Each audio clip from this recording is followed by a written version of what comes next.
At the 50, huh? The 50, huh? 355. 355. Yeah, let us know when it's 355. 355. Yeah, the thing is, we stopped Yeah, there, the but we'll thing is, we keep going stopped on there, but we'll Facebook for keep another going on hour. Facebook for another hour or 6. Yeah. Yeah. Yeah. Yeah. Ah, sweaty balls or something. Yeah, Groin we ended area. Instagram with sweaty balls. Sweaty. No sé. No sé. Wait a second. Share this. You know what they Share know. this. You know what they know. Your voice is coming.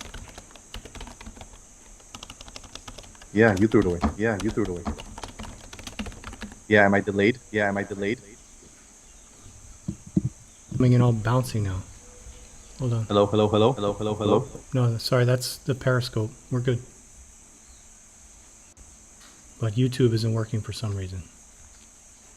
Am I okay now? Am I okay now? Yeah.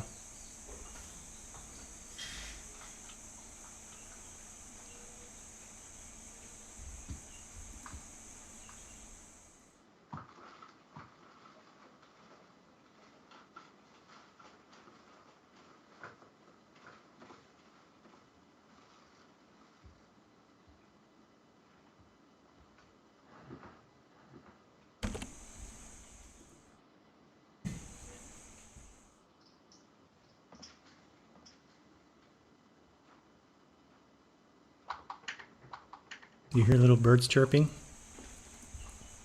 No. No. Yes. Chickens? How big are those chickens, man? How big are Those chicks have to be huge now. have to be huge now. How fast do chicks How grow? fast do chicks grow? Pretty big. Okay, I gotta make my drink. Do it, do it. Do it, do it.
All right, let's see.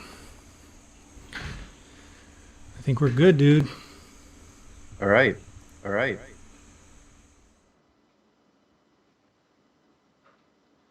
Let us rockin' Let us and rockin' rollin'. and rollin'.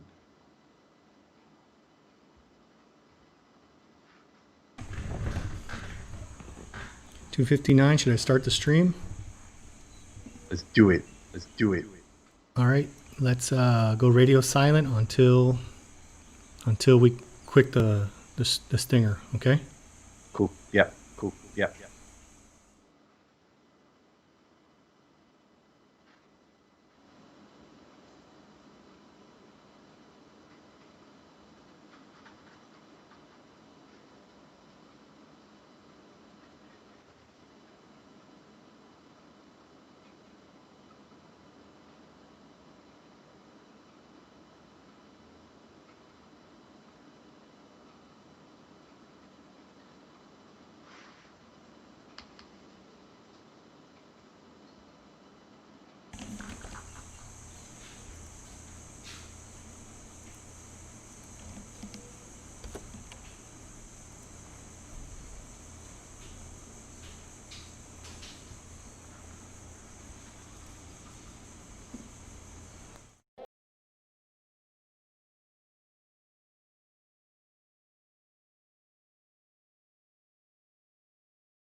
Hello and happy Sunday to everyone. This is the Rapscallions. We're back again for another live show. I'm here with my co-host, Jose Mesquita, Big Joe. Say hello to the crowd, Joe.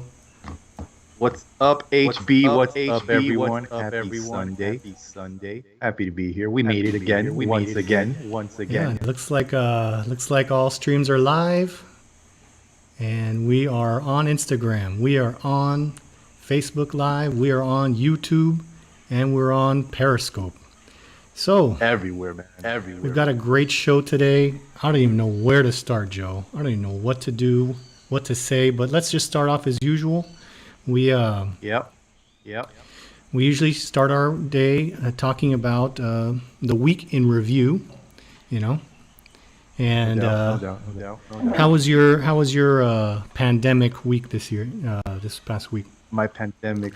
First and foremost, cheers. Cheers to you, my friend. Cheers to you, Sorry my about friend. that. Sorry. Salute, my dear friend. It's all right. Yeah, man. Salute to everyone who's listening in to us. Shout outs. The week has been all right. I feel like this week has been one of the more stressful weeks. I don't necessarily think it's pandemic related. I think we're all really kind of getting used to the reality that we're living in. But I don't know. I guess just life has moments where you get really stressed out. So I've been finding myself having to meditate. So I've been meditating this week. Are you been using the Trying to Rapscallions time-tested 6-second deep breath? Yes, I have been using it. And the method works. So everyone out there, use a 6-second breathing method. But for the most part, yeah, just the regular week, working during the day, evenings, trying to unwind, relax. I recorded the song that I previewed last week. Very that I had nice. written. Very So I was nice. really satisfied with how the recording came out. It was really awesome. It was really awesome. It was really cool. And then I was thinking of making a video for it. Okay. But then I don't know. Part of me now thinks it doesn't need a video. Well, you previewed it for us last week, and people reacted very positively to it. So, But it is on SoundCloud. It's recorded on SoundCloud. So that's out there for the people to hear. But I'm still thinking about how I feel about a video. Just because the song in itself makes me angry. I don't want to be angry anymore. Don't be angry, Joe. We don't want you to be angry. We want you to love life. I want to love life. So I don't know. I'm just gonna see how I feel about that. But yeah, check it out. It's called Pensamientos. I'll share it on the Rapscallion Instagram. I'll share the link to the SoundCloud so people can check it out and share in my anger with me and share in my frustration. Well, I mean, that's a good creative outlet, so I think that's good. For sure. So we just gotta keep it moving forward, man. So other than that, it's been all right. Yeah, just another week. I mean, there's no end in sight. Yeah, well, our internet is super slow at the moment.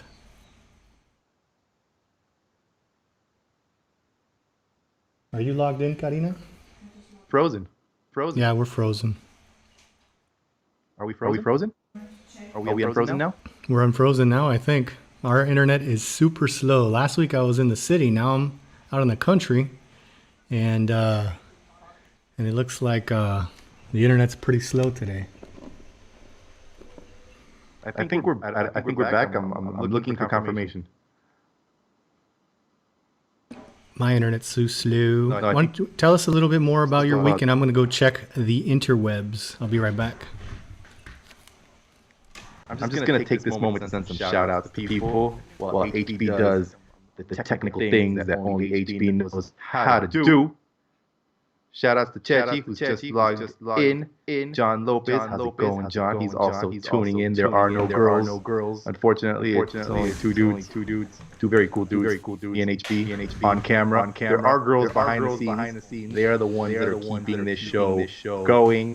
That's right. And they are our research department. And they do all the stuff that makes us look phenomenal. Exactly. I got a nice green screen behind me, and that's actually a map of the old railroad. That'll be coming up later on in the show for those of you who got the clues throughout the week of all the wonderful music Joe's been posting. Oh yeah, no doubt. Anyways, HB, I want to know how your week was because I know that your week was also very eventful. So tell me, man, what's been going on in that mind of yours, brother? That's the truth. My week was very eventful. I tried to get back to the interior from the city, and I tell you what, I drove out. I made it into the city because I had an emergency. There was a broken water pipe, so they told me go ahead and take care of your problem. So then it was time to come back out, but I didn't have a salvoconducto, and there was no way for me to get one. And all the advice that I've been given, and everyone told me you can't get one now. So I went out, and I was worried that I wasn't gonna make it. So I drove out, and I made it through the first checkpoint. I explained the situation. I made it through the second checkpoint. Made it by explaining the situation, and I made it to the third one.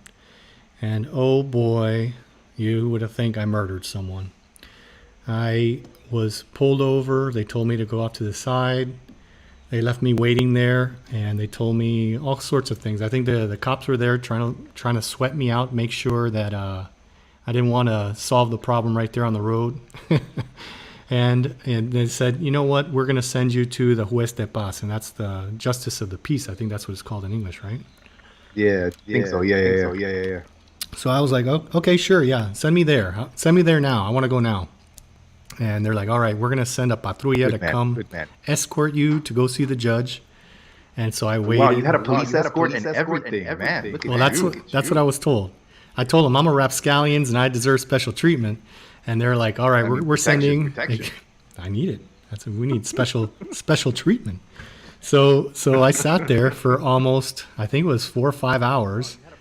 And they were telling me that they're having a problem with the escort, and I was like, this is ridiculous. Where are my green M&Ms at? No, I'm just kidding.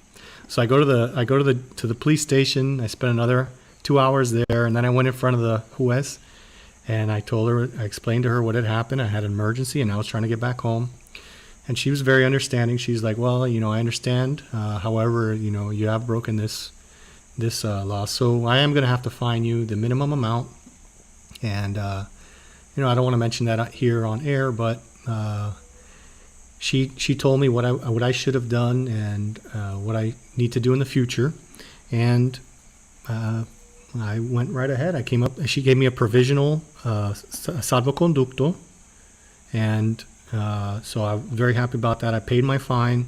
She's like, okay, here's your paperwork. She gave me lots of great advice, and so if you guys have any questions about salvoconducto, I can answer all your questions. DM us. Us rapscallions are big on DMs, as always. We'll send you music. We'll send you advice. Send us your problems. We'll solve that for you. And so she gave me the temporary salvoconducto that would get me the rest of the way with no problem. And then I had some paperwork there. She's like, show this to the police station. Get your license back. Don't let them take it, and you head on your way. So I go back to the police station, and they're like, oh, no, you got to wait till the transito gets here, and we need to take copies of all this paperwork. I was like, no. The judge told me that I can get my license and I go straight away. So they went to one room, then they took my license to another room, and then they copied some paperwork, and then the transito came in, and they went to the back, and they went to another room, and they went to another room, and they came back. I talked to the guy. I was like, hey, what's going on? They're like, no, we have to clear with the transito. And then they went to another room, and then finally they came out. They're like, okay, go on your way. And they're like, now this paper here, you show this paper at the checkpoint and you're going to be fine. I'm like, oh, okay, thank you. Bye-bye. So I was like, all right, man. Level 1 complete. Now I just have to make it past the checkpoint, and then I'm on my way home. So, Easy, right? Yeah, I was a little nervous, I was like, what's going to happen? But I had my salvoconducto there. I had that thing in my hand, ready to slap it down, and I waiting my turn, and I get to the police officer. I'm ready to roll down the window and be like, check it here, Mr. Official Man. I've got my salvoconducto. And you know what happened? They didn't even stop me. I didn't get to use it. I was robbed. I was robbed of my vindication, Joe. Man, you finally had a salvoconducto that you could use to justify your rolling around the country. Exactly, and I never got to use it. I'm sorry, man. Yeah. Well, that's life. But well, that was my week. I finally made it home, and I felt a little down about it because I was very happy. I knew what I was doing. I was very happy to explain my case to the judge. She told me I did wrong. I was like, I admit it. I did the wrong thing. I came here. I figured that I could explain it to you. And she's like, you're right. Here's the smallest minimum fine. And I thought I was free. I talked to the person in charge. But then when I got back to the cops, there was the runaround. And I felt, these guys, all they care about is getting a bribe. So speaking of highway robbery. Speaking of highway robbery, let's segue into the next portion of our show. The topic of this week, way back in the 1850s, they were trying to build a railroad here, and you know what was happening at those times? Highway robbery. What was happening? Highway robbery was going on. Oh, snap. Yeah. So what's your impression of that era of Panama? Man, I think that era in Panama must have been terrible. Yeah. I would have hated to have lived here during that time because not only was there like massive crime and violence and stuff, but people also had cholera and diseases and stuff. And I'm pretty sure people didn't shower either. So they must have been super stank. Super stank. Rolling around, smelling terribly. I agree with you. It was a unique time back in the day.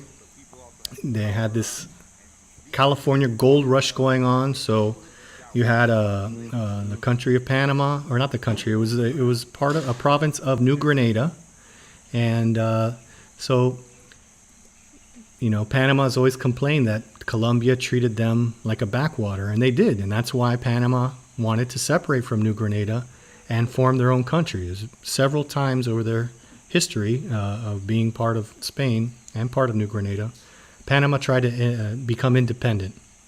And so with this rush, there was in the United States, they found gold in California, and this created this mad gold rush of people trying to strike it rich. Would you have gone and dug for gold, Joe? I mean, if it was like a simple type of journey, right? Like, if you tell me, Joe, there's gold 30 minutes that way, I'll be like, cool, I can walk 30 minutes. Or I can ride my donkey 30 minutes. A mule. And get over to the gold. Ride a mule for 30 minutes, right? But man, these people were like they were taking this massive journey, man, to go from like one point of the United States to another point of the United States, and then going into this very treacherous patch of land, which was like insane. I mean, I think you really must have one had a salvoconducto to avoid all the treacherous people that you were going to come across. Yeah. Or really had like this sense of like, man, I'm unstoppable. Nothing bad's gonna happen to me, you know? Well, I mean, would you have done it? Well, I don't know. That's a good question. My family has always been, they came from Ireland to the United States, and then they came from the United States to Panama to work on the canal. So my family is, has a history of being adventurous. So, I think I would have to weigh the options. So you had one of three options, right? You could cross the entire continent of North America, which would take months. Yeah. It's like the people you left with aren't the people you arrived with. There's like newborns and people. There's dead people. It's like people dying of cholera. Man. Anyone who's played Oregon Trail will know that you're going along in your covered wagon, and then you're dead. That's what happens. And the other choices were to go around all of South America on a boat, which was 3 months, I believe. And then you had the option to cross the Isthmus of Panama. There's some other options going through Mexico and whatnot, but the three most popular options were crossing the continent of the United States, crossing the Isthmus of Panama, and circumnavigating the continent of South America. It's that journey. I mean, obviously the shorter one. I think if I was really gung ho about it, I would have been like, "What's the shortest option? Let's do it." And then I'm sure they were gonna be like, "You just have to cross Panama. Don't worry, it's gonna be okay." I'd be like, "Okay." Okay. Yeah, send me to Panama. But then of course, And so you had those three options, and then someone came up with the idea. It was like, hey, there's gold rush fever. Let's make a railroad crossing the Isthmus of Panama, and we'll make lots of money. As a matter of fact, the Panama Railroad is the most successful stock ever on Wall Street, and to this day, bigger than Facebook and Google and everything. The Panama Railroad is the most successful stock in the history of the stock exchange. I did not know that, but it's a genius idea. It's a genius idea. Think about it, like especially with all the people that were coming across it. You're obviously going to make money. For sure, without a doubt. And a lot of people made that trip. We touched on this shortly in our pandemic episode, where we were talking about, at that time the biggest threat to your life was cholera. That's right. You want to recap the symptoms of cholera for those people who couldn't tune in? No, I think they're all right. I don't think they're all right. I don't revisit such an exciting moment. Right. So just to sugarcoat it, it's a very explosive experience. You got fireworks going off from both ends. And it's not very pleasant. And your body is loving it. It's loving it. It loves it so much. It dehydrates so quickly that your blood turns into like gel. And everyone loves Jello. Yeah. So one of the people that crossed at that time, while the railroad was under construction, was Ulysses Grant. He was sent by John Hay and Abraham Lincoln. And he was to take a troop. He was to move some troops over to San Francisco, and he had secret orders to check the viability of building a canal over the isthmus. For 500 years, people have been wanting to build a canal in Panama, going back to the Spaniards. And so Grant tried to cross the isthmus. His diary explains what he found, and he lost a third of his troops to cholera and dysentery. It was just, he said it was one of the most horrific experiences he ever had. And he fought in the Civil War later, and he became president. And he must have had like nightmares for years. I'm sure if you would have told him like, hey, Ulysses, you gotta go back down to Panama. He was like, no, man. I quit. No, that's someone else. No, send someone else. It's not happening, man. It's not. One of my favorite anecdotes about Ulysses Grant is during the Civil War, a group of prohibitionists went up to Abraham Lincoln. They said, did you know that your main general is an alcoholic and all he does is drink all day? And Lincoln told the prohibitionists, and he said, tell me what brand of liquor he drinks and I'll send a case of it to my other generals. What? He's like, I don't care what you do as long as you're as effective as Ulysses Grant. And Panama broke him. Panama broke him. The cholera. He didn't get sick. He was a hardy guy, but it broke his troops, I tell you what. But if you think about it, I think he probably must have done, if I remember correctly, wasn't he doing his trip during the rainy season? You're absolutely correct. I think for the most part that kills people because people don't do their homework. They don't do their research. And not like, when should I go to Panama? Oh, let me go to November and April where it's nice and dry. No, everybody wants to come down here like May to November or something, where it's just torrential downpours, and mosquitoes galore. Hello. Not too wise. No. So he made his mistakes, and he paid for it. He lost one third of his troops. So that kind of gives you an idea of the situation that was going on here in Panama at the time. That's back when they thought that there were spirits and swamp vapors that caused that type of sickness. So Panama was, kind of a dangerous place as far as tropical diseases were. As far as tropical diseases, and I wanted to add another point is there's 5 distinct eras in Panama as far as wealth. You have the Spanish colonial era, where you had just tons and tons of gold, silver coming across the isthmus headed to Spain. And then you had the railroad era, where there was gold rush in California. And there was just millions and millions of dollars coming across the isthmus in gold. And at the time, the to ride the train was $25 in gold, which is very expensive if you think about it nowadays. It sounds super expensive, man. It sounds super Right. expensive. And man.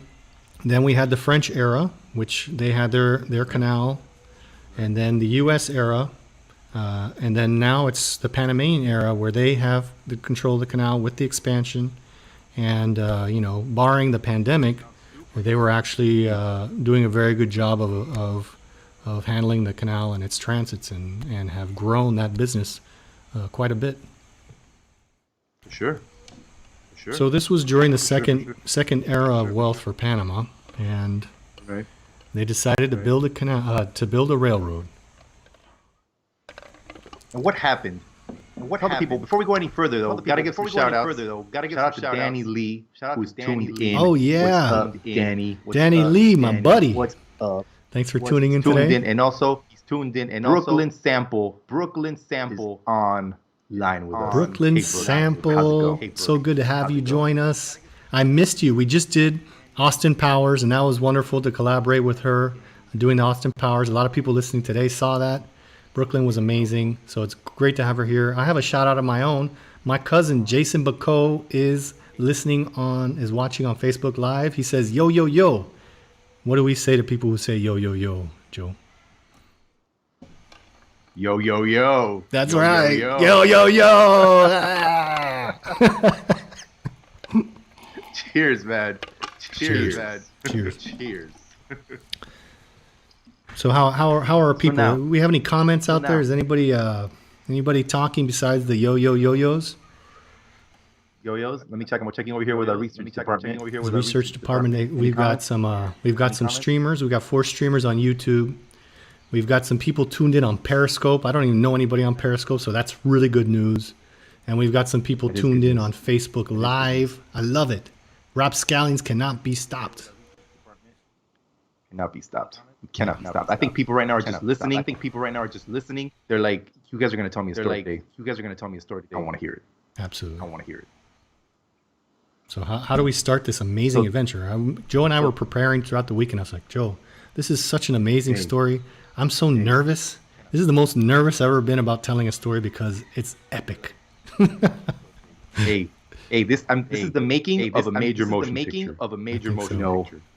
Without a doubt. I think HB, we've done a good job. We set the scene. People understand what Panama was like during those times, and they're like, okay, a railroad was gonna be built in this dangerous, disease-infested country. How were the investors gonna do this? Man? Take us away. What did they do? Well, the first thing to do was they signed an agreement with Nuevo Granada, and that was an agreement of having a 10-mile strip across the isthmus. It was called the Yankee Strip, and that eventually evolved into the Canal Zone.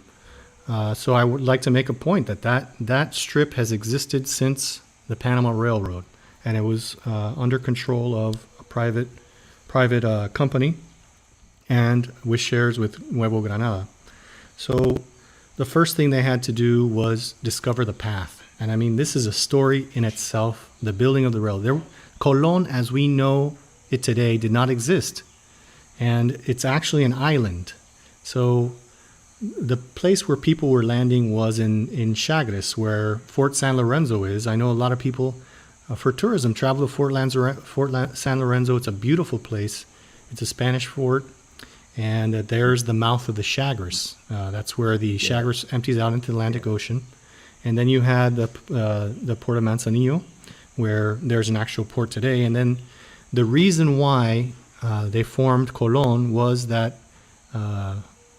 prospectors, what is it called? Early investors, speculators, saw what was happening, and they bought up all the land on each side of the coast. And Aspinwall said, I'm going to go right down the middle where they think I can't do it, and I'm going to fill in this swamp, and I'm going to make a land bridge to this island, and that's where Colon ended up being. At the time, it was called Aspinwall. The Yankees, the Yankee Strip people called it Aspinwall, whereas there are reports where the local inhabitants of the area would call it Colon. after Cristobal Colon, or Christopher Columbus in English. So in Ulysses S. Grant's journal, he wrote about the conditions that he faced in Aspinwall, and he said it's one of the most putrid places he's ever visited in his life. The threat of sickness and disease was appalling. And that was the early days of filling in what was essentially swampland. So, one, you had you mentioned it before. People did not plan properly. They came down in rainy season. Rain was just completely overpowering. Two, you had the threat of tropical diseases. We've talked about that. We talked about cholera. We had a whole show about pandemics. And three, you had lots of people with gold rush fever coming out of the United States, coming from all over the world, trying to cross the Isthmus of Panama, and where there's opportunity, crime will rear its ugly head. So there was a terrible, terrible amount of crime. They said that if you were in the town of Gorgona, and this is not the Gorgona that we think of today, Gorgona was actually one of the stops along the railroad, which would be right around the middle of the lake. We talked about Cayuca last week. One of those towns that's underwater is the town of Gorgona. And when they planned to flood when they planned to flood the lake, they moved all those fishermen to the interior along the coast of the Pacific, and that's why we have Nuevo Gorgona on the way to the beach. So you had Cruces, Gorgona, Manzanillo, and the outlet of the Chagres. So the reports coming out at the time where you had relative safety in these small towns, but you could hear gunshots firing off in the jungle.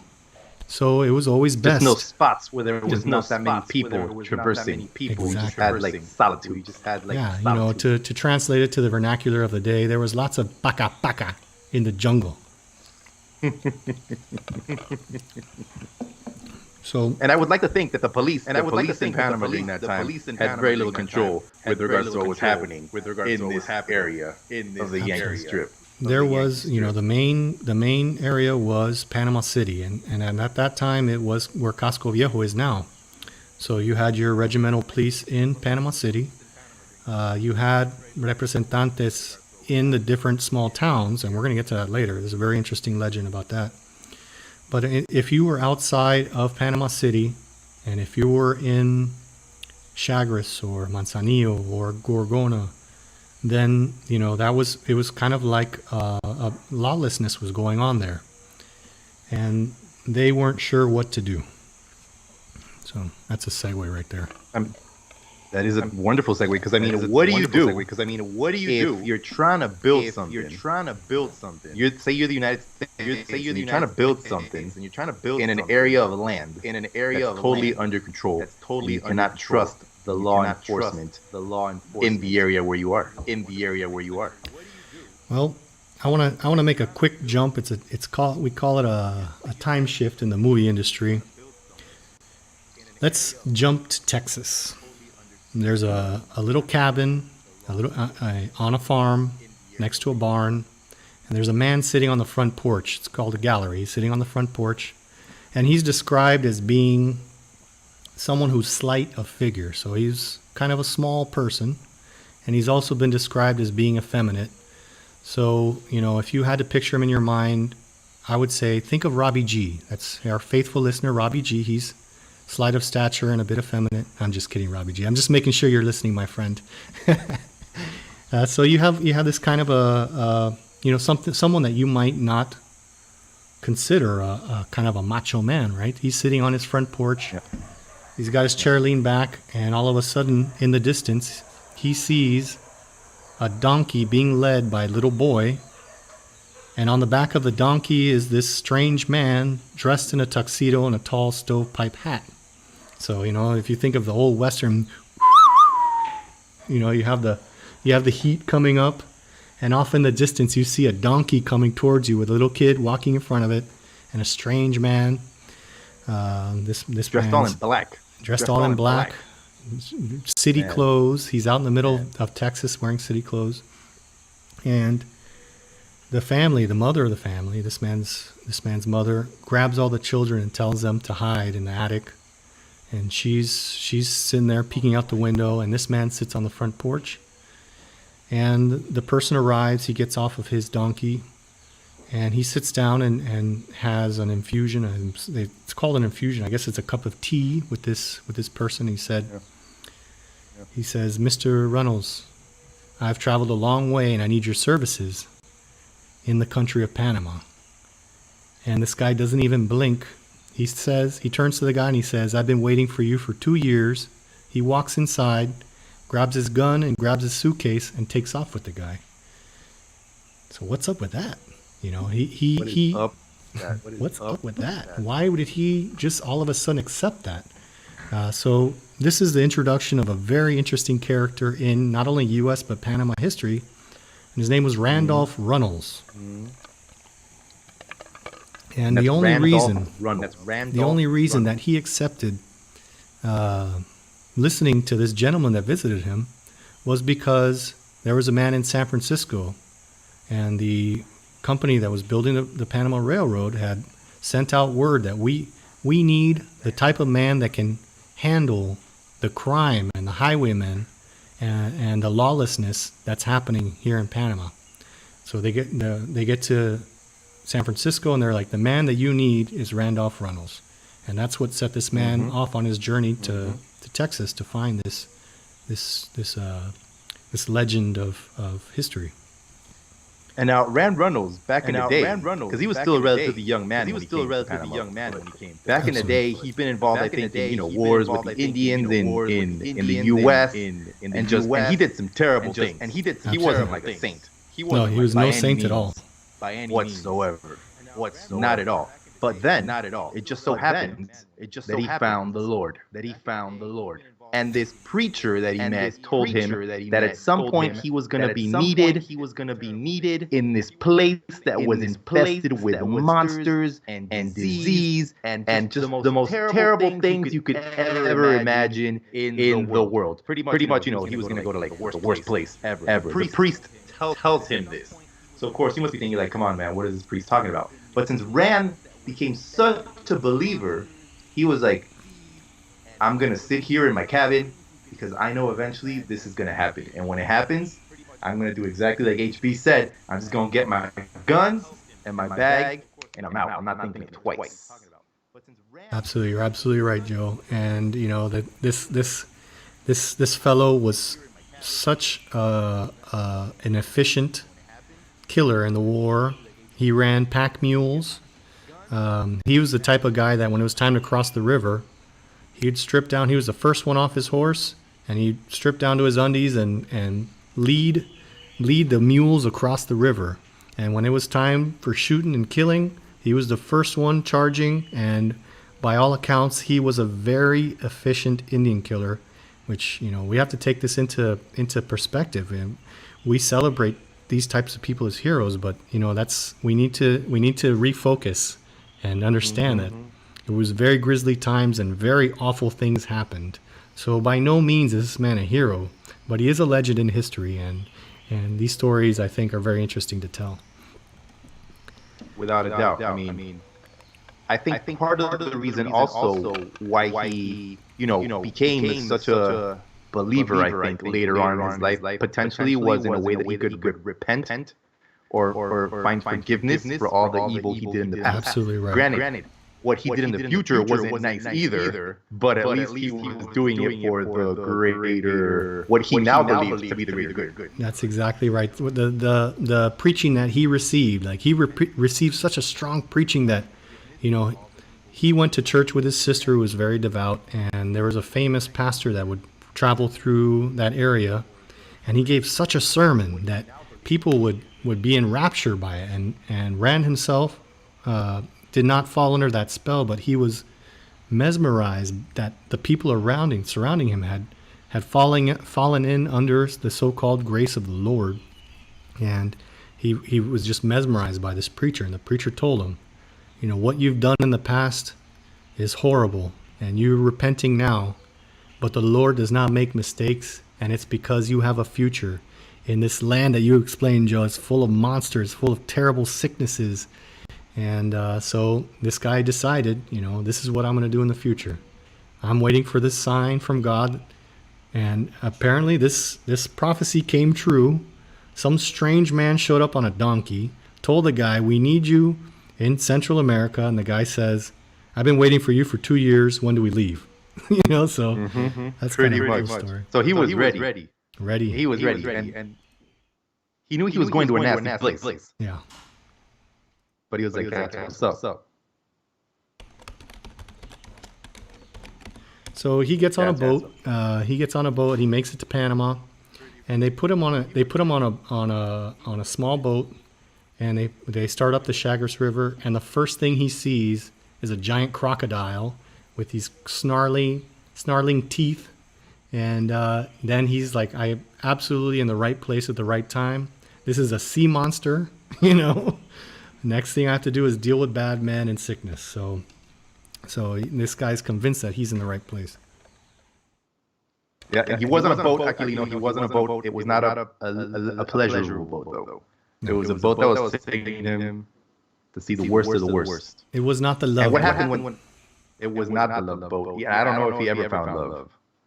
I'm not At sure. least that's not in the manuscripts that we were studying. Exactly. So, the next part of our story is that what did he do once he set up shop?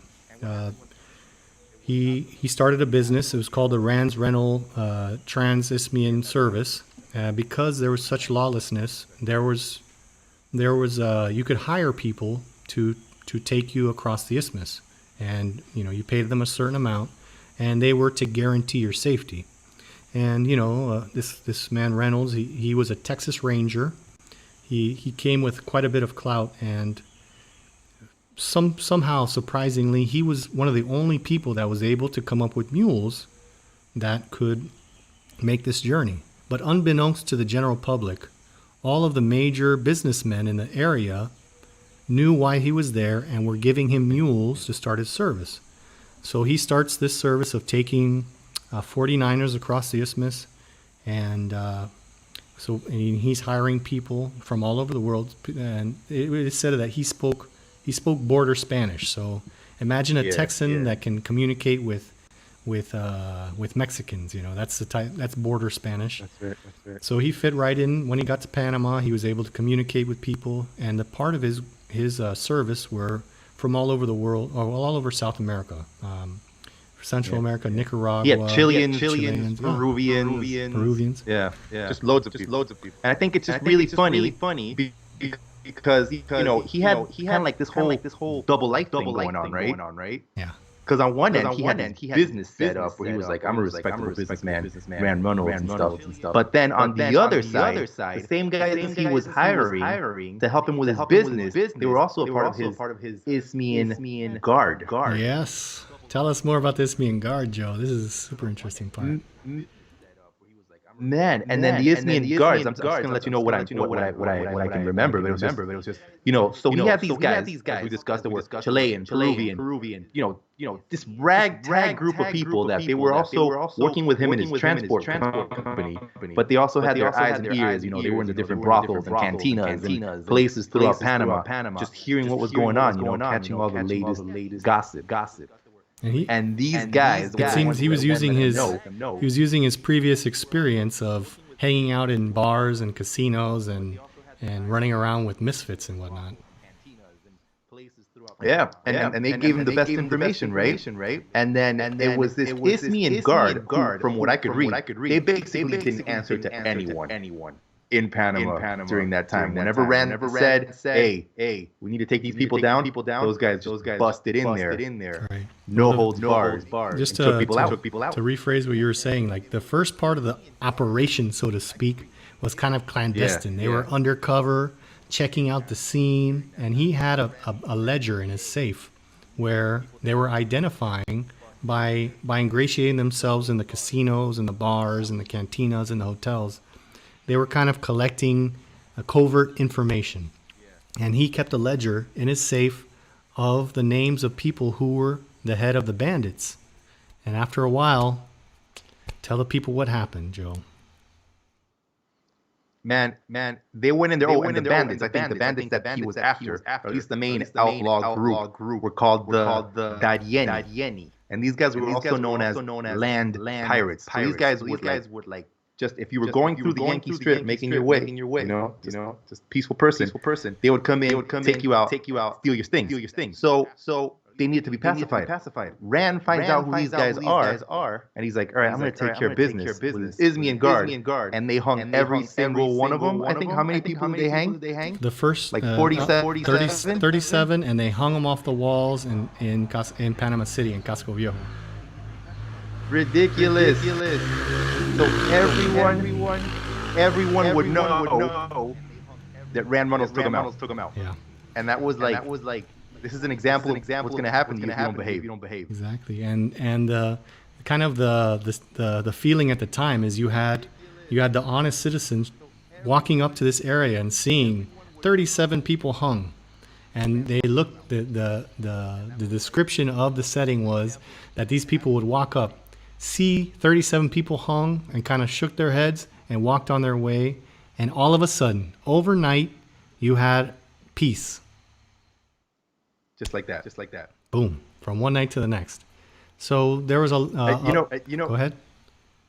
Yeah, no. One of the things I read which really impacted me was somebody's description. They said and they didn't discriminate who they hung. All types of people were hung. Right. It wasn't just the lower ends of the spectrum, but also like the richer, well-to-do people that were also involved in the shadiness. Right. So I guess Rand didn't discriminate. When he was going to hang you, he hung you, regardless of if you were guilty. Background. If you were guilty, you were hung. That was his policy. Mm-hmm. Yeah. So this, and again, we have a picture on screen of Rand. That's he was always described as someone slight of stature. He was a small guy, but he was resilient and he was strong of mind. If that was a task that he had at hand, he's the type of person, he's gonna do it. Punto final. Nothing's gonna sway him from that. Yeah. And it seems to me that he must have been really commanding despite his small stature. I think so. From everything I've read, he was just like he'd show up and people would be like, yeah, he's like, that's this is what we have to do, and now it's time to do it. And that, this is the first. Well, first of all, he gained a lot of repute because he got people safely across the isthmus, and he was working his undercover angle, and he wasn't really taking action yet, and what happened? The reason why he went ahead and hung those 37 people is that some of the other businessmen were rumored to. They were going to start bringing in Nicaraguan soldiers, some of the army. So he got his orders from Nelson. He's like, start soon. He got a telegram that said, start soon. Two words. That's right. And the next day, the plan was hatched, and the next morning, people were hanging from the walls of Panama City. Very gruesome imagery. But the people who were there at the time, they wrote in their journals. They accepted it, like, oh, finally there's going to be law in this place. So this brought about, this sudden peacefulness brought about a lot of confidence. So it made a surge of investment. It made a surge of people coming through Panama. And, there was a lot of work available. It was a time of prosperity. And slowly but surely, there was lots of reports that there's still people at large, people who are guilty are still at large. That was the report that Runnels had made. And looks like we need to speed up the story here. Seriously, we're like, just to let you guys know, we do our first hour on our topic of interest on Instagram. Instagram has a 1 hour limit. We talk about as much as we can in that 1 hour about our topic of interest, which is Rand Runnels. And then Instagram cuts off and we keep chatting. It's called the After Hours on Facebook Live and YouTube Live. So if you get cut off, you can make the migration over to those channels. Just search for rap.scallions or scallions.rap, depending on where you're checking. On Facebook Live, you can check Joe or mine's page. We have both posted the link to the live. So just to accelerate this story a little bit, time is going by, and the mood is growing again. Violence is starting again, and there's one person in particular.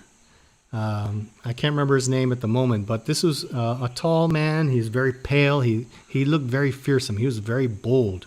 And what he did is he robbed one of the people from the railroad on railroad ground. And they're like, we can't let this happen. This could never happen. We gotta set things straight.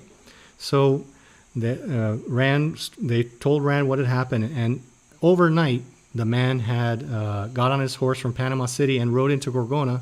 And as he arrived in Gorgona, there was a brothel there. It had a French name, and it was populated by French mistresses. And overnight, this brash, tall, creepy guy from the United States. Was his name like Cotton or something? Yeah, it's something to that effect. Cotten. Cotton. Was that it? Copeland. Think so. Copeland. There you go. Yeah. There you go. It was McLean Copeland. And what he did is that he showed up to this gentleman's club of ill repute. He goes. He talks to the madame. He grabs one of this beautiful French lady. He shows this gold that he had, and it turned out to be railroad gold.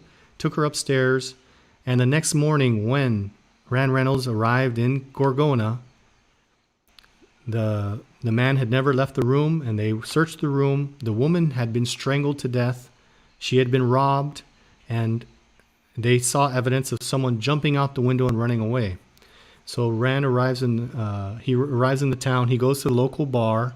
They say the guy's in that bar, and as soon as this guy shows up, everyone scatters. He shows up in the bar with his men. They had two cannons or shotguns. Everyone ducks out, and this guy Copeland, he's like, "What do you think you're going to do with that?" And Rand says, "You're coming with me." And they said that the reports say that he said it very boldly. He's like, "What do you think you're going to do with that?" And so he ties the man's hands behind his back, and they carry him out. And again, Rand takes him to the train station. And again, the man asks, "What are you going to do?" And Rand looks at him. He says, "I'm going to hang you." And immediately, when he looked in the guy's eyes and told him that he's going to hang him, the guy started crying and just confessing his sins and saying, "I'm from a good family. Please have mercy on my soul." And Rand would have nothing of it. He takes the guy, he ties a noose in a rope, and he throws it onto the steam-powered, as part of the train, it's a steam-powered machine that lifts heavy objects. And he puts the noose around the guy's neck. And in the audience was a preacher who had just, once again, there's another preacher in this story. He's had just gotten to Gorgona. He had just landed from the United States, and he runs to Rand. He's like, "You can't do this." He was pleading for the man's life. And Rand pulls Copeland's pockets, and he shows the French prostitute's rings and watch, and he pulls out a bag of coins with the railroad property on it. And the preacher understood at that moment that there was no reprieve for this man, that it was time for him to pay for his misdeeds. So he strings him up. He throws the rope over the steam-powered machine, and then he pulls a lever. And the preacher, in his own personal account, he said, the power of machinery. We've even instead of doing it with human power, we've used machines now to do our ill will. And he described the situations that the thing went up so slowly, the guy's arms and legs weren't tied, and he was just slowly hung, and his legs were kicking around, and the preacher couldn't believe. He was doing like a fandango or something, right? Right. It was a dance, the grim fandango, the dance of death. And the preacher was shocked because when Rand had pulled this man out of the bar, the people who were friends of this brash Copeland, this man who was just big and charismatic and robbing people and talked very big and bought people stuff, they were booing Rand. They're like, "Boo, let him free. But as soon as he hung this guy, everyone started cheering. And the more this guy kicked, the more the crowd cheered. His tongue is sticking out. And so this preacher who was in the crowd, it was too much for him. He couldn't believe it messed him up big time. You remember this part of the story? Oh yeah, he went into the Panama City. He checked into the hotel where he was gonna stay, and then they were saying that instead of kind of going out like all the other travelers and just kind of seeing the sights, he just stayed laying in his cot in his hotel room, like clutching the Bible. And then when it was time for him to go, he couldn't go, so they put him in the hospital, and he spent all of his days in the hospital until finally one night he just got up out of the hospital bed, clutching his Bible, wearing his hospital gown, and just walked into the jungle. Right. Just like Left disappeared. all of his things. He disappeared, and then eventually they found him with his Bible and I think a cross or something. He made a just cross like out of sticks. thrown on the out of sticks, and they found him on the side of the road. And this was all due to what he saw that day. He just lost faith in humanity. He At that lost his complete faith. He was no longer a man of God. The switch of the crowd from cheering to jeering to just enjoying the death of someone so violently just broke him. And there's okay. We only got 4 minutes left. So yeah, we got 4 minutes. So the workers of the railroad, they had to build a road first, and once they built the road, then the task of building the actual railroad was at hand. So in Gorgona, there was a representante who told the workers, if you each pay me, if you all collect the money and pay me $150, once you finish the road, I'll guarantee that the railroad will pay you $1.50 a day, which is a lot of money. That's more than you got working on the canal 50 years, 60 years later. So they got the money together. They gave it to this governor or something of Gorgona. And this part's legend. They've never been able to identify this man's name. But they all gave him the money, and then he called a strike, and he told the railroad that he was in charge of this strike, and he was demanding that everyone that worked on the road be paid $1.50 a day when they were hired for the railroad. Rand got news of this, and he rode overnight. He arrived there. He jumped off his horse. He points at the workers, and he's like, if you guys don't start working in 60 seconds, I'm going to hang all of you. Everyone got to work. He picked up a sledgehammer. He busted in the guy's door, strung him out, and gave him 20 lashes with a whip. And he's like, the next person that interferes with the business of the railroad is going to be hung.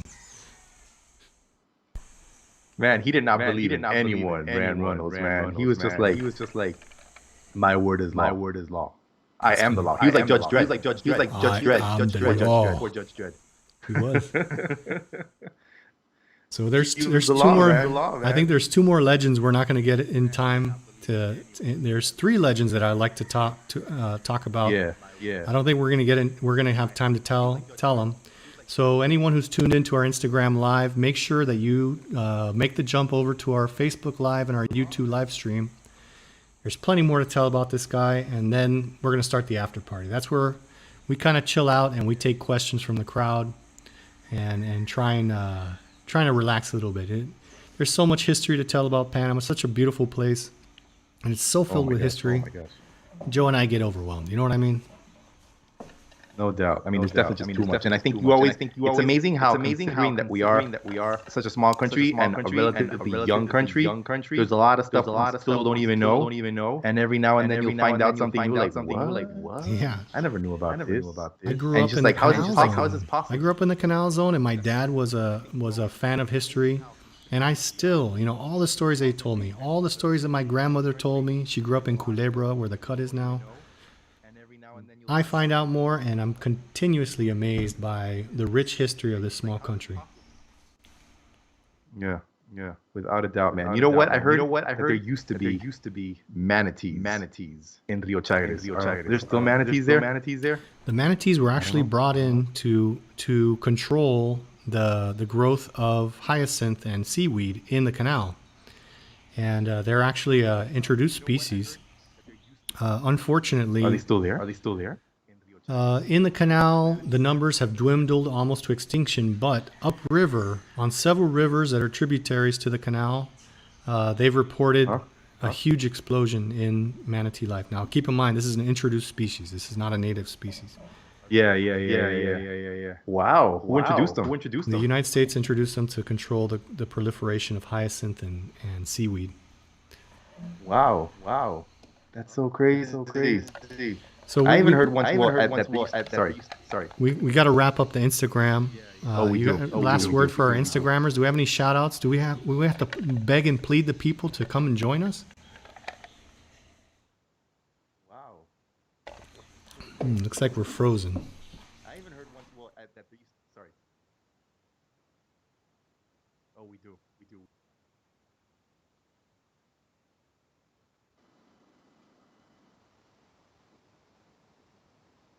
All right, looks like I think I'm we back. lost. I killed the Instagram feed.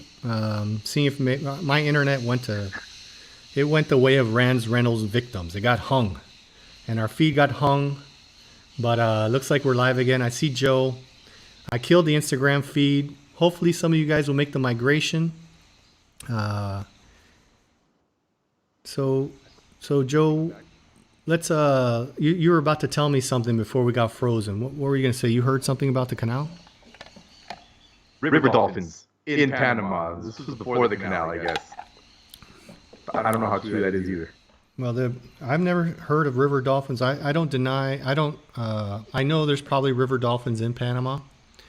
I've never seen one, but I do know that there are a species of dolphin in the Amazon River. They have a really long spout, and they're pink. Actually, It looks super prehistoric. Yeah, they're kind of creepy dolphins. Yeah. But I don't know. Somebody, I think at the Museo de Diversidad, I saw something about river dolphins in Panama. I was like, that's crazy. Yeah. But I don't remember where I saw the manatee thing. I think probably in Gamboa when I went there once, maybe I saw a sign or something that said there used to be manatees.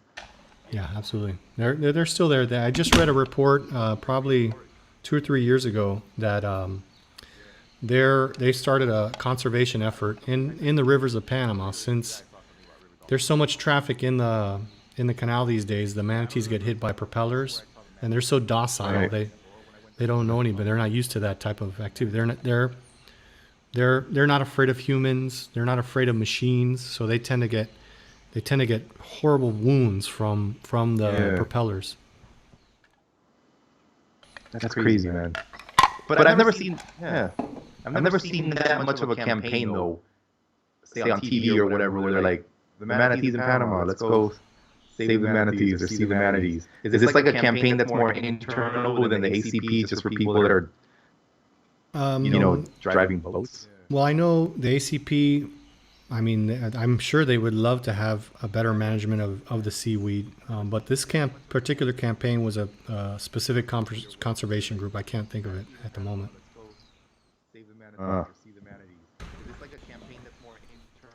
I don't know. I think that's pretty crazy though. Manatees in Panama. Who would have thought? If only we had some in Gamboa, like where you paddle the cayuco. That'd be pretty cool. Yeah, definitely. I've seen manatees not only in the lake but also in Florida. And the interesting thing is, their old name was sea cows, and yes. A lot of people say that the mermaids that people are talking about are actually manatees, and the sailors had been so long at sea and they were so horny or so excited that that they imagined these sea cows as being beautiful women.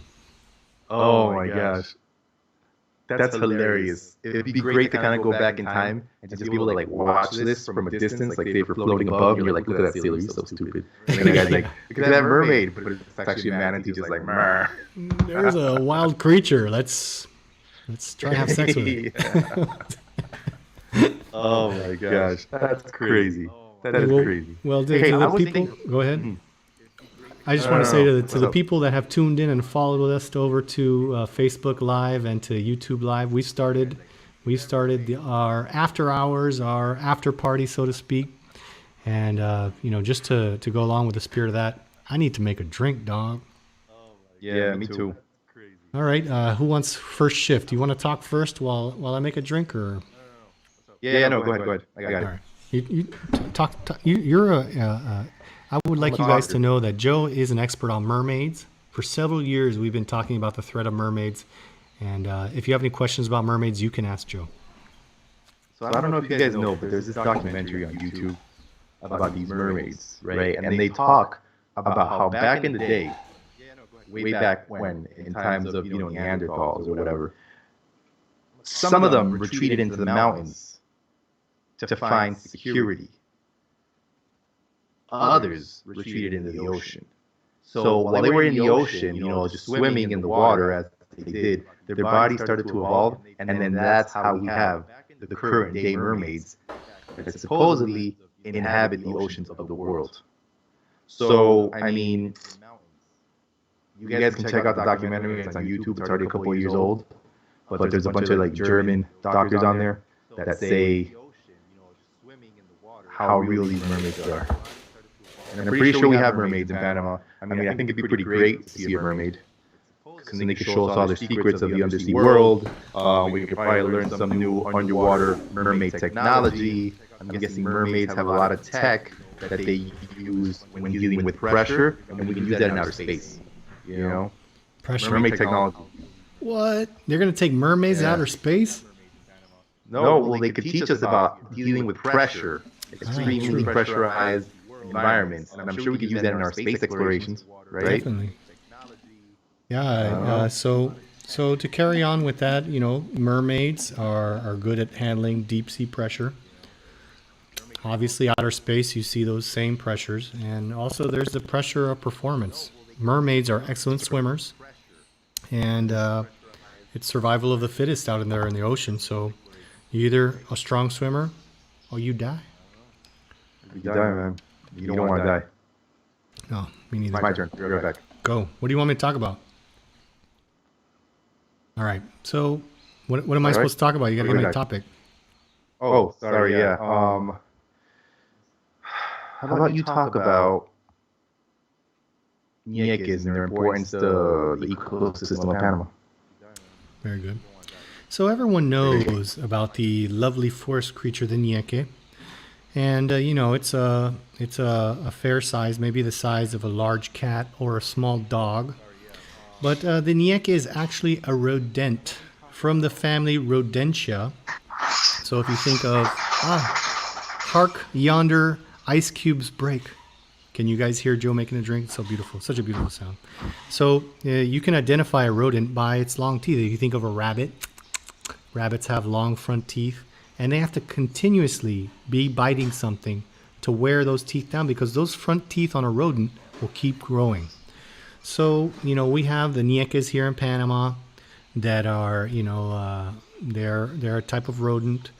They're very delicious, by the way. If you want to know more or want some recipes for ñeque, DM us. Rapscallions are big on DMs. Any questions you have, we can answer them. So, aside from having great recipes for ñeques, I would also want to bring your attention to their larger cousin, the capybara. The capybara is huge. It's probably as big as a Great Dane, and it's very heavy, very delicious meat. However, it's not wise to eat the meat of a ñeque unless you know how to prepare it properly. And we're talking about capybaras, the larger cousin of the ñeque. Of course. Because I was thinking maybe, I think it's illegal. Can you kill ñeques in Panama and eat them for their meat? Is that something people do? I know it's done because I've done it, but it's not something that you're going to want to do. The government does not allow the hunting of ñeques. But I'm sure if you're a person of lower means, such as myself, I'm an actor, hunting ñeques for sustenance, you can plead your case. Do you get a lot of ñeques over there in Santa Clara? Do they roam freely? No. I've never seen a ñeque in Santa Clara, actually. What's the wildest animal you've ever seen in Santa Clara? Giant tarantula. No way. How big was it? It was this big. Whoa, where was it? It had been, remember a couple weeks back we had those torrential downpour rains? Yeah. Well, with that much rain, those tarantulas are looking for dry areas because their little habitats get flooded. And I've been coming up to Santa Clara for 44 years, and I've hiked a lot of Panama, and I've seen a lot of tarantulas, but never ever in my life have I seen a tarantula this big. It was bigger than my hand, bigger than a man's hand. And when I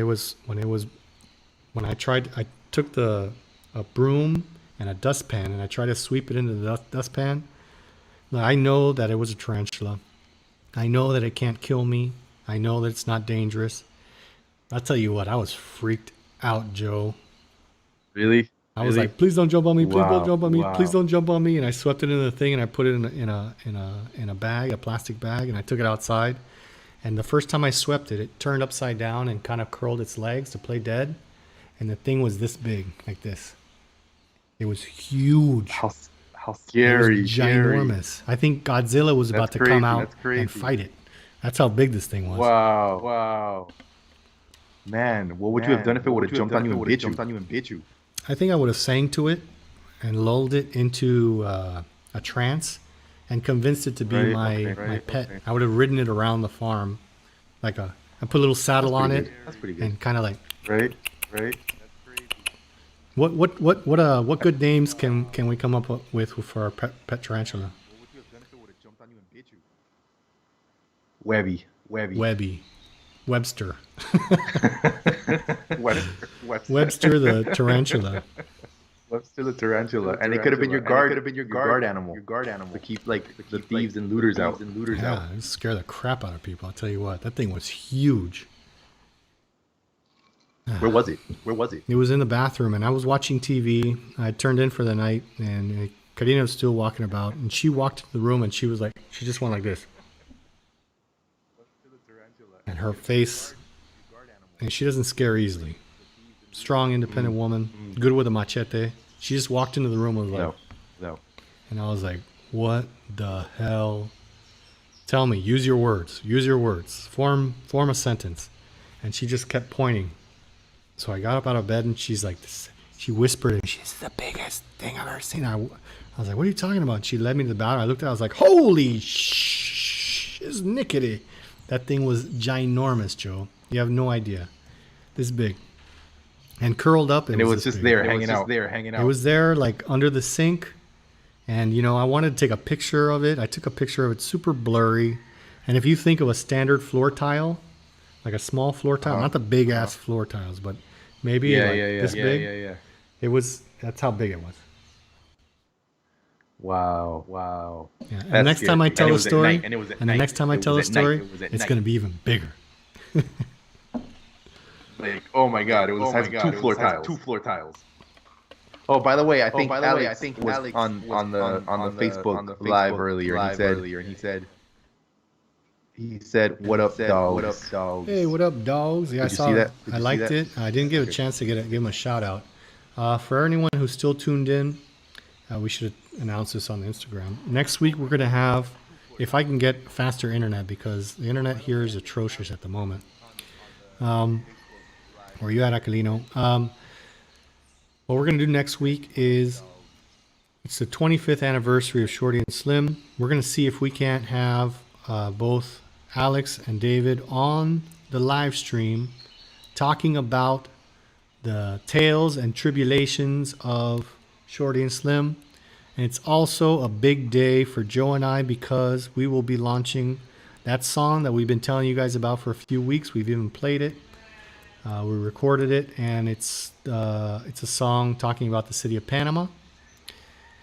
It's gonna be tight. It's gonna be a great show, man. It's gonna be amazing, historic. Looking forward to having both Shorty and Slim, so we can grill them. We can get the dirt on their 25 years.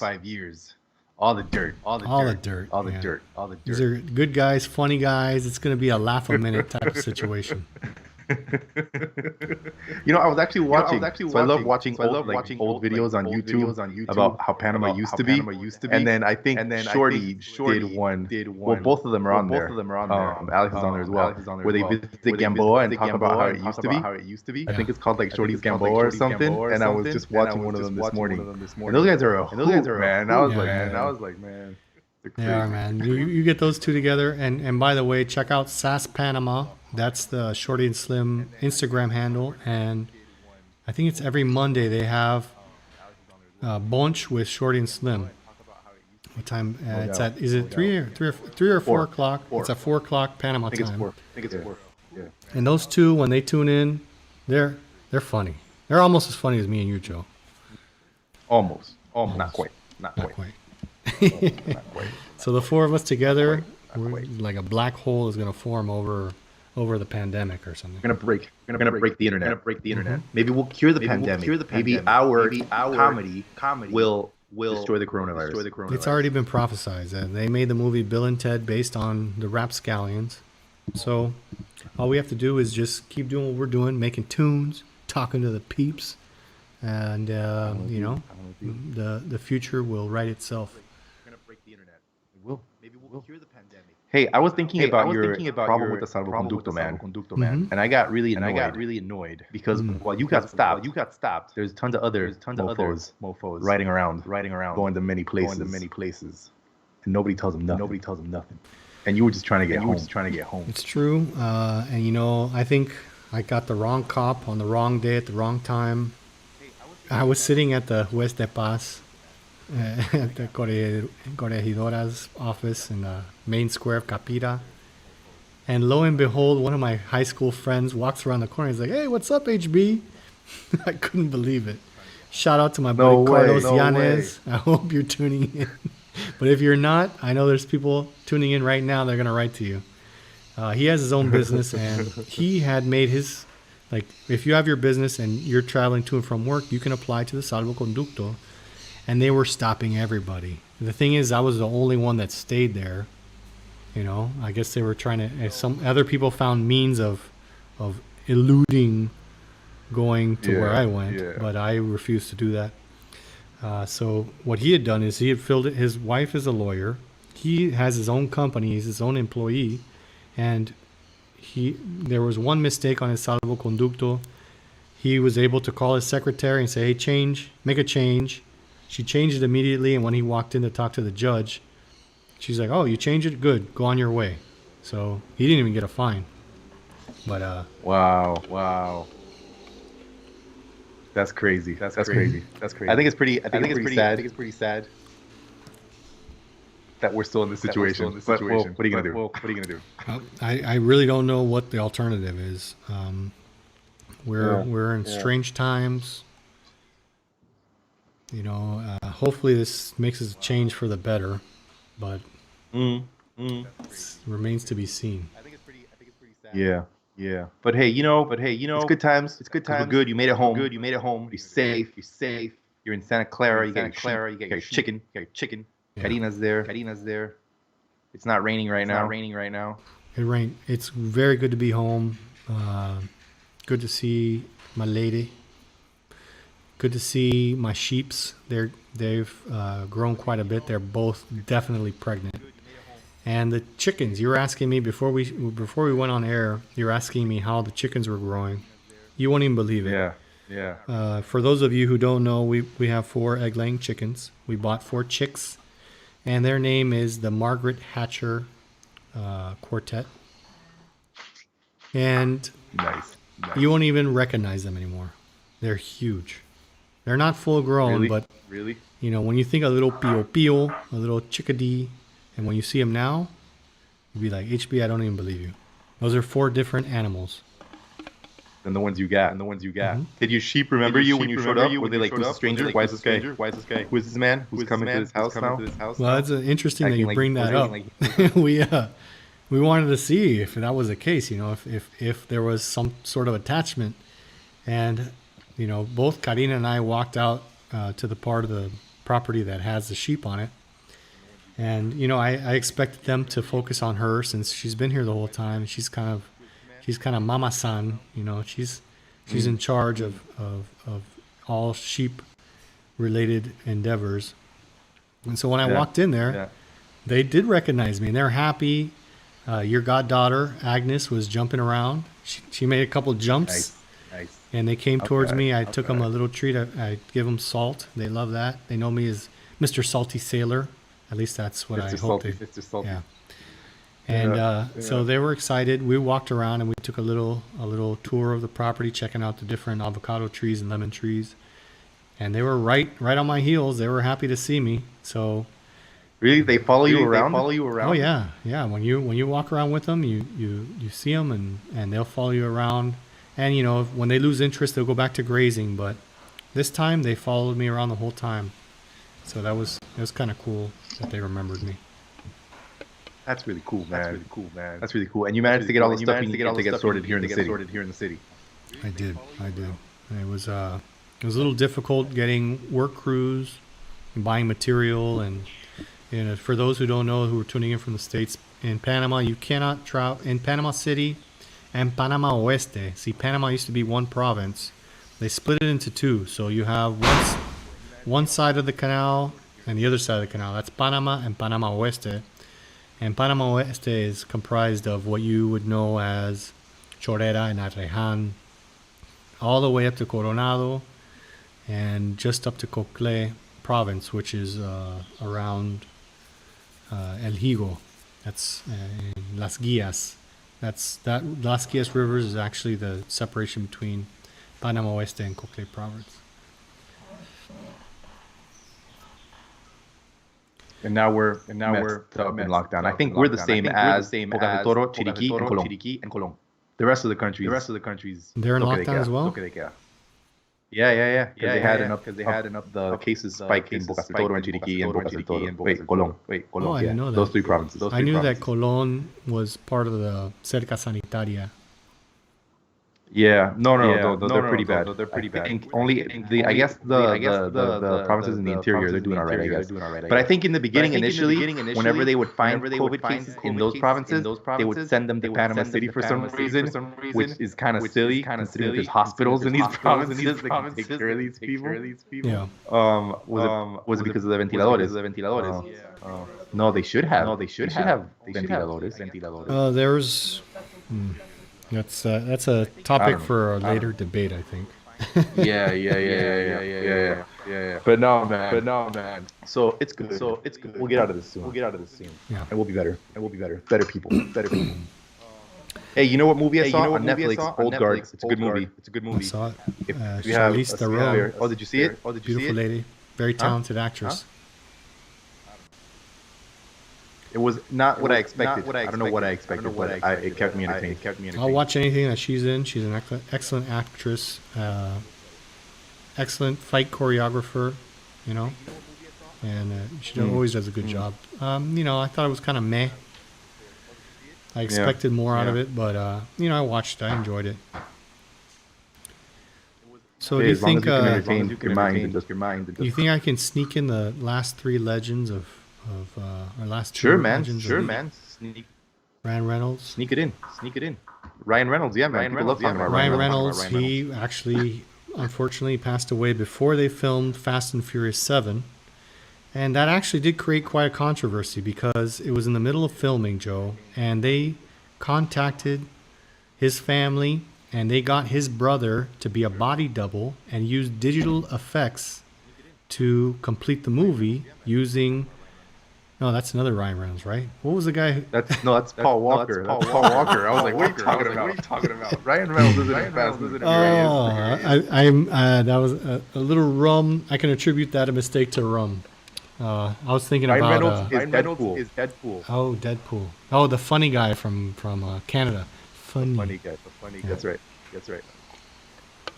So anyway, back to the subject. Green Lantern. Oh, Green Lantern, his best movie. Totally. So if anyone wants to hear the rest of that Paul Walker story, DM us.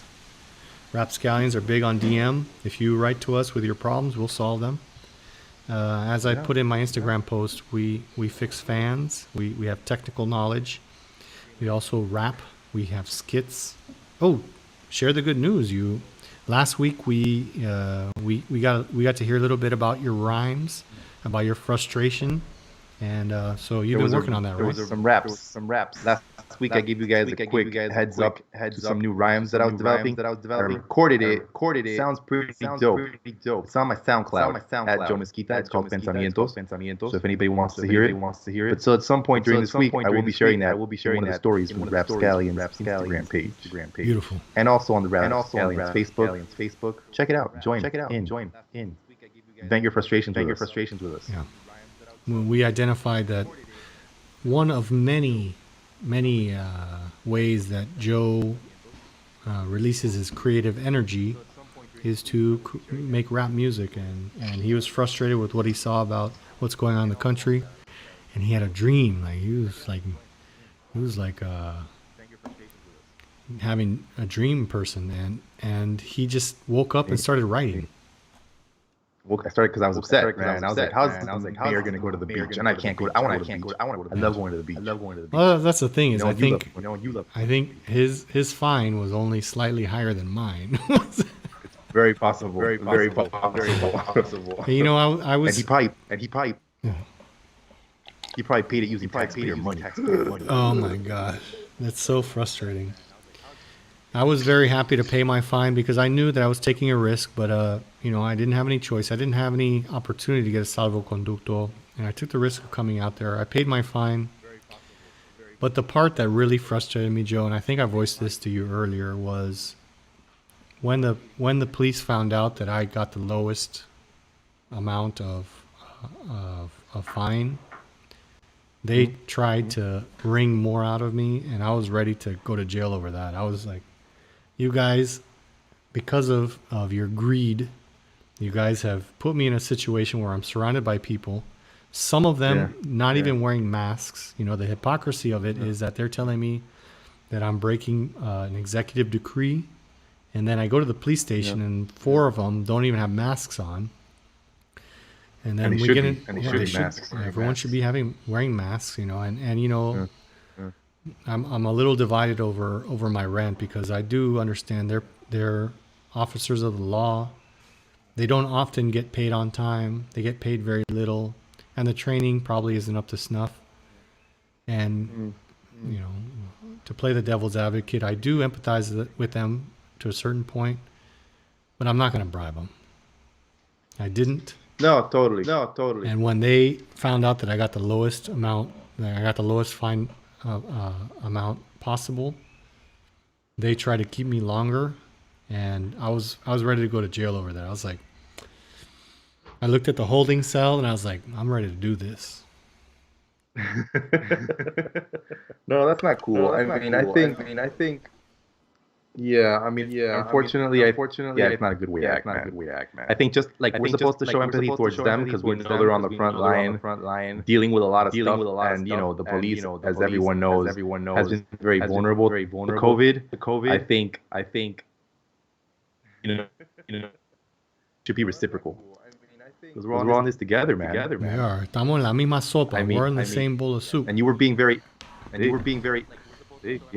were being very honest about your situation and why you were doing what you were doing. It wasn't like you were just like, oh, I'm going to my beach house for the weekend because I can, and I'm tired of being in the city. I mean, come on. They didn't even listen to it. Immediately, I got the riot act. It was like, oh, what are we going to do with you? Oh, we're going to tow your car. We're going to confiscate all your belongings.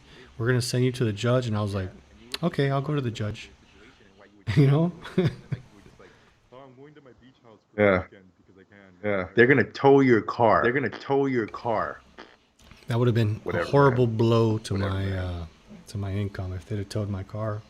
It had my computer, it had my camera, it had everything in it, all my documents.